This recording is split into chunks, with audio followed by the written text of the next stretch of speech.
morning student. Today we are going to start our new topic, that is empirical formula. Empirical formula. Okay. What is empirical formula? Empirical formula is the simplest ratio of atom in a compound. किसी भी compound के अंदर जो आपकी atom की simplest ratio होती है, that is called empirical formula of that compound. Clear?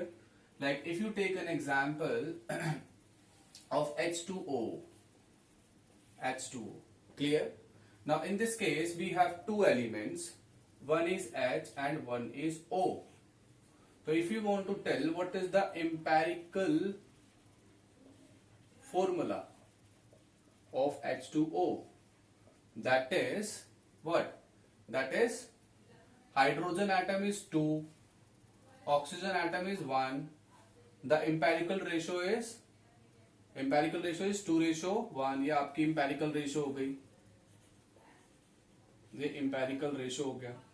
और इस empirical ratio को यूज करके आप बता सकते हैं empirical formula क्या बनेगा। empirical formula will be your similar. Clear? यहां से थोड़ा सा क्लियर हुआ होगा क्योंकि हमने क्या बताया, simplest ratio of the atom in a compound. तो इसके अंदर दो एटम और एटम को कितना यूज किया गया, नंबर कितना है उनका, एटोमिसिटी कितनी है।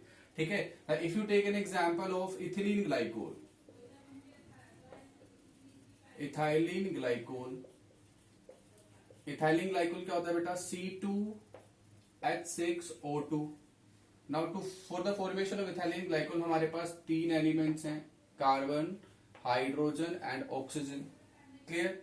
अब अगर मैं इसमें से एक ऐसी वैल्यू ले लेता हूं जो कि कॉमन हो, अगर मैं यहां से कितना कॉमन ले लेता हूं, कितना कॉमन ले सकते हैं यहां से, अगर मैं 2 कॉमन ले लेता हूं तो 2 कॉमन लेने के बाद यहां पे आपके पास ये कितना बच जाएगा, 1, ये कितना बच जाएगा 3, और ये कितना हो जाएगा 1। तो आपका जो इंपेरिकल फॉर्मूला होगा वो क्या होगा, वो आपका इंपेरिकल फॉर्मूला होगा CH3O। ये आपका इंपेरिकल फॉर्मूला बन गया। क्लियर? ना एक और एग्जांपल लेके चलते हैं। जैसे मान लो आपके पास ग्लूकोज है, ग्लूकोज का क्या फॉर्मूला होता है बेटा, C6H12O6। अब इसके केस में आपके पास अगेन 3 एलिमेंट है, वो 3 एलिमेंट क्या है, कार्बन है, हाइड्रोजन है, ऑक्सीजन है। अब इसमें से हम एक वैल्यू कॉमन ले लेते हैं, क्या कॉमन आ सकती है, 6 कॉमन आ सकती है। अगर मैं यहां से 6 कॉमन लेता तो आपका सिंपलेस्ट रेशियो कितना निकलेगा, सिंपलेस्ट रेशियो आपका निकलेगा 1, ये कितना निकलेगा 2, ये कितना निकलेगा 1। तो आपका जो इंपेरिकल फॉर्मूला हो जाएगा वो क्या हो जाएगा, CH2O। ठीक है बेटा। तो इस तरीके से आप इंपेरिकल फॉर्मूला डिराइव कर सकते हैं by using the molecular formula. तो all of these two and these are what, molecular formula। So likewise you can calculate empirical formula. Now if we have a empirical formula, you can also calculate the empirical mass। ठीक है, जैसे आप molecular mass calculate करते हैं वैसे ही आप empirical mass calculate कर सकते हैं। Like 1 into C plus 3 multiplied by H plus 1 multiplied by O, 1 multiplied by 12 plus 3 multiplied by 1 plus 1 multiplied by 16। तो आपके पास कितना आ गया, 12 plus 3 plus 16, 15 plus 16 31। तो आपका ये 31 क्या आ गया, इंपेरिकल मास आ गया। क्लियर है बेटा। एक छोटा सा क्वेश्चन और करते हैं। ठीक है, वो क्या है, अगर आपके पास ये फॉर्मूला मैं आपको दे दूं,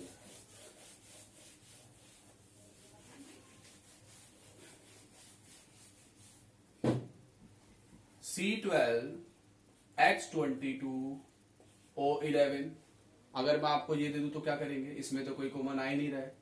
अब इसमें क्या है बेटा, इसमें आपकी जो सिंपलेस्ट रेशियो है वो यही रहेगी। ठीक है, बिकॉज इसके अंदर ओड नंबर आ गया। ओड नंबर क्या है हमारे पास, 11 है। तो आपका जो एलिमेंट का रेशियो है whenever we have a odd number in the formula, the empirical ratio will remain the same as in the molecular formula. Clear? तो ये आपका क्या रहेगा, 12 रहेगा, ये आपका 22 रहेगा, ये आपका 11 रहेगा. तो यहां पे आप बता सकते हैं empirical फॉर्मूला क्या है आपका. तो empirical formula will remains the same H11 H12 sorry C12 H22 O11. तो देखो यहाँ पे जो भी आपका मॉलिक्यूलर फॉर्मूला है वही आपका एम्पेरिकल फॉर्मूला है, तो इसमें कंफ्यूज नहीं होना है. ठीक है, तो this is your concept of empirical formula. Now our next topic is mole fraction.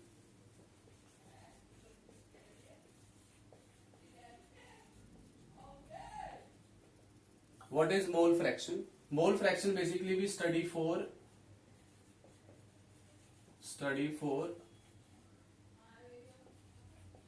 two components. ठीक है, टू कंपोनेंट्स मतलब अगर आप सॉल्यूशन का एग्जांपल लेते हो, सॉल्यूशन को बनाने के लिए हमारे पास दो कंपोनेंट लगते हैं. एक लगता है सोल्यूट, दूसरा लगता है सोलवेंट. ओके, तो mole fraction is basically what it is the ratio of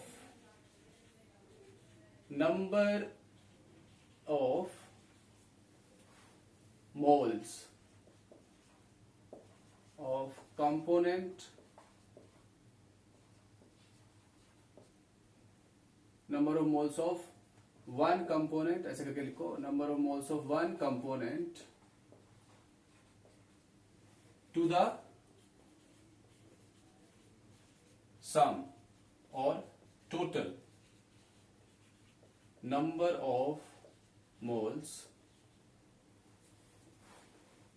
of all components.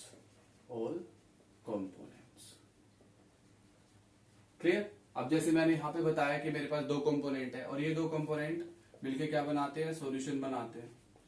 तो किसी भी सॉल्यूशन के अंदर अगर आपको सोल्यूट के नंबर ऑफ मोल फ्रैक्शन बताना है या सोलवेंट का बताना है वो आप बता सकते हैं.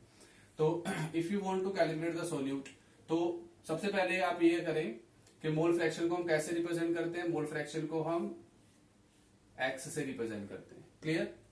Now mole fraction of solute, अगर आपको x सोल्यूट निकालना है तो आप कैसे निकालेंगे. x solute is the number of moles of solute divided by number of moles of solute plus number of moles of solvent. Clear है बेटा?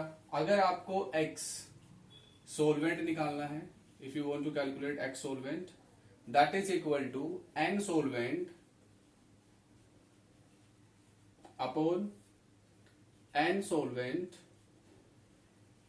Plus n solute. क्लियर? अब इसी फॉर्मूले को हम क्या करते हैं, ए और बी मान के चलते हैं. अब दो कंपोनेंट लेके चलते हैं ए एंड बी. तो अगर आपको एक्स ए निकालना है तो x A will be n A upon n A plus n B. अगर आपको एक्स बी निकालना है, mole fraction of second component निकालना है, तो number of moles of B upon number of moles of A plus number of moles of B. Clear? Now always remember, mole fraction of two component xa plus xb is always equal to 1. Okay, now in question if you calculate xa, so you can directly calculate xb. How? Just 1 minus xa. आप उसको 1 में से minus कर देंगे तो आप directly यहां से xb निकाल सकते हैं. Clear? Now the problem is in the question is what? They will not give the number of moles. They will give the mass of the solute or the solvent or the component. Clear? So what you will do, just convert these value into mass upon molar mass. So Na you can convert into Wa upon mass upon molar mass of A upon Wa upon molar mass of A plus Wb upon molar mass of B. Clear?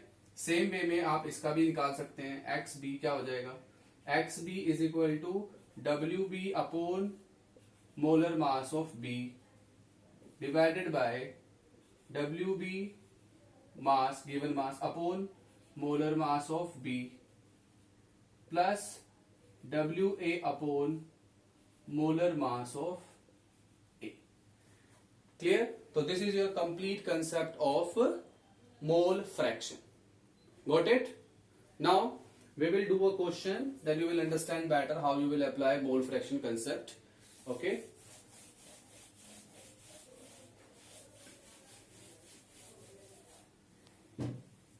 Okay, we are solving here one question.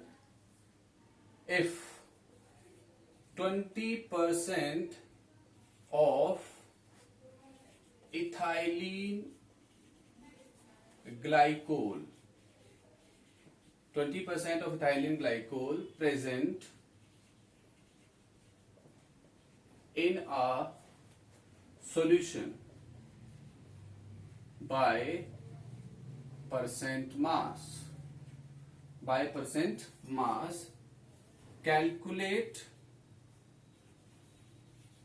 the mole fraction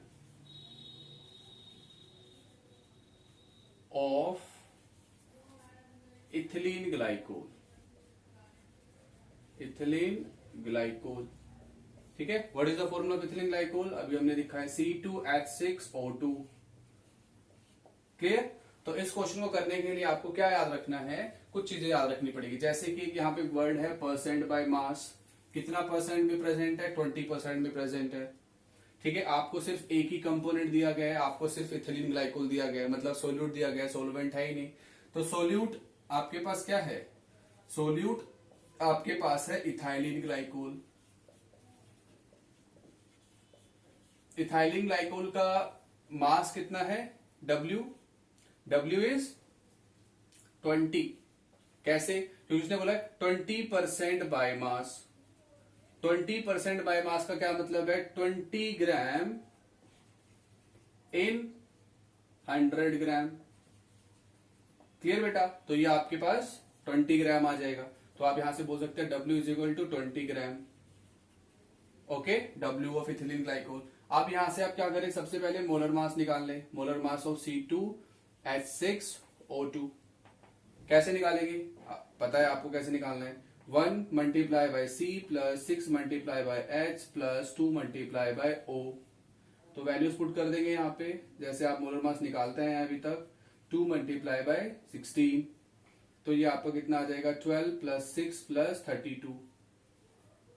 कितना आ गया बेटा? 6 2 9 6 2 8 10.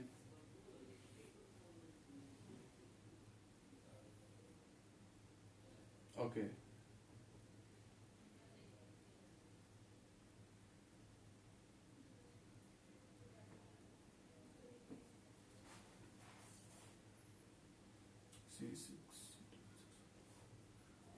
Okay, यहाँ पे 2 आएगा ना बेटा.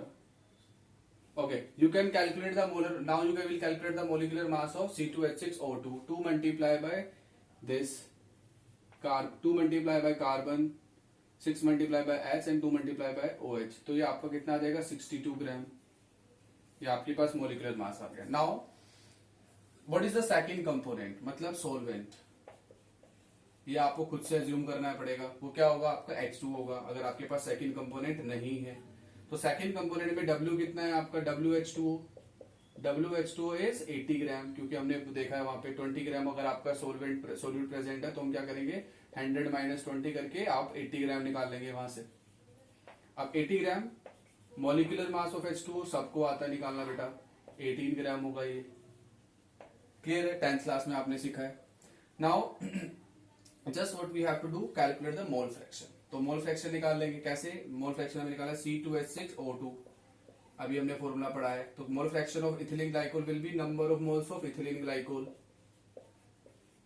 Divided by number of moles of ethylene glycol plus number of moles of H2O. अब number of moles तो है ही नहीं, बट हमारे पास मास है, मोलर मास है, तो हम क्या करते हैं? मास रख देते हैं इसका.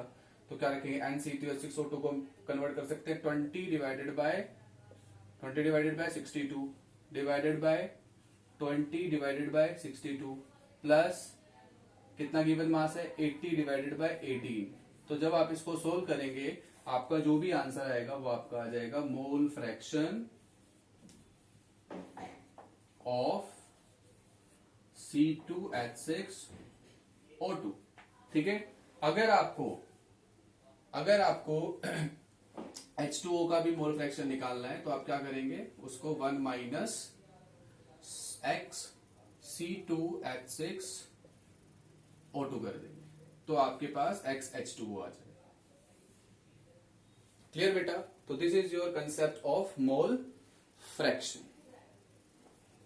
Now our next topic will be its molarity and molality.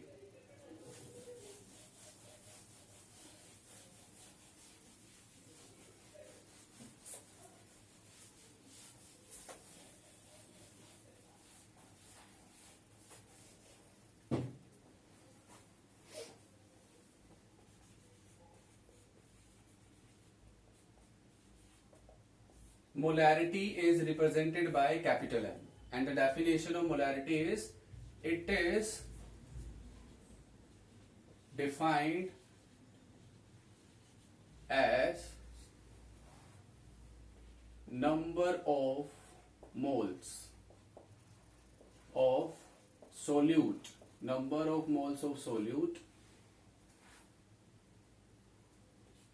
present in 1 liter of the solution,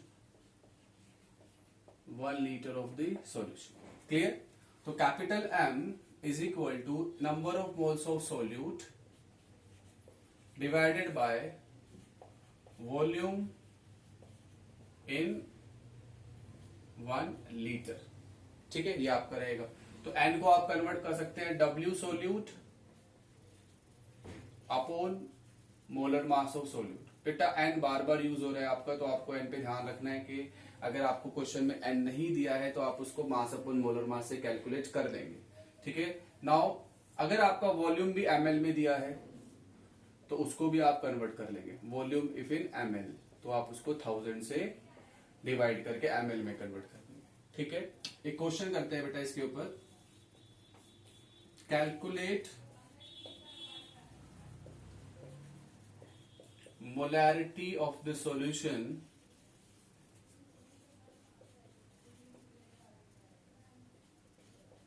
if 4 gram of NaOH dissolved in 250 ml volume, 250 ml volume. Clear है? तो आपको मोलैरिटी निकालनी है यहाँ पे। तो कैसे निकालेंगे?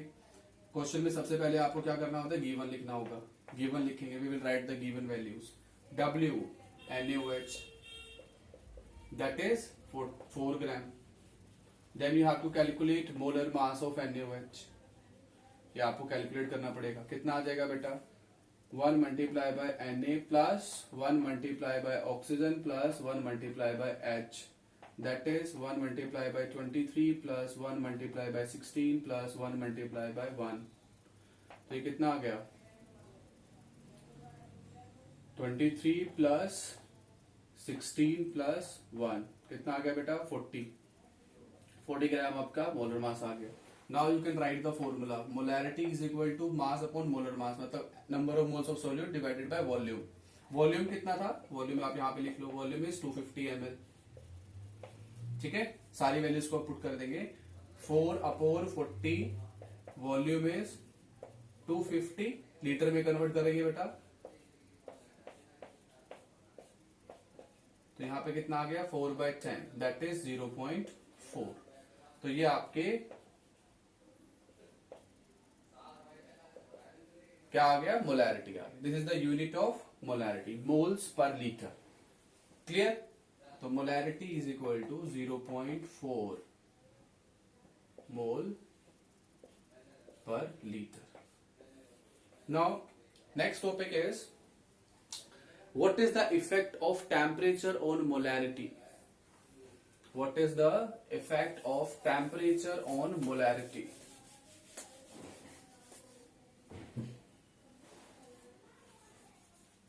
effect of temperature on molarity, capital है। तो आपको याद रखना है बेटा हमेशा, molarity is inversely proportional with temperature,